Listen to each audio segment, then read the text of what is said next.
எப்படி இருக்கீங்க? நல்லா இருக்கீங்களா? இயேசு கிறிஸ்துவுக்கு ஆறுதலின் தேவன் என்று இன்னொரு பெயர் உண்டு. ஏன் இப்படி சொல்றாங்க?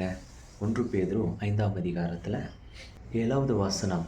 அவர் உங்களை விசாரிக்கிறவரானபடியால் உங்கள் கவலைகளை எல்லாம் அவர் மேல் வைத்து விடுங்கள் அப்படின்னு சொல்லுது. ஆமா. அவர் நம்மை விசாரிக்கிற தேவன். நெறைய நேரத்தில நம்முடைய பிரச்சனைகளில நம்மை யாருமே விசாரிப்பதில்லை என்று நாம் கவலைப்படுவோம். நம்மளுடைய பிரச்சனை யாருமே கேட்கறதில்லன்னு சொல்லி. ஆனால் ஒருவர் உண்டு, அனுதினமும் நம்மளுடைய பிரச்சனைகள, நம்முடைய கண்ணீர, நம்முடைய காயங்கள விசாரிக்கிறவராய் இருக்கிறார். அதனால தான் இயேசு கிறிஸ்துவுக்கு ஆறுதலின் தேவன் என்ற இன்னொரு பெயரை நம்ம சொல்றோம். இன்றைக்கும் உங்களுடைய பிரச்சனைகளை விசாரிக்க யாரும் இல்லை என்று கவலைப்படாதிருங்க. ஆறுதலின் தேவன் உங்களுக்கு உண்டு.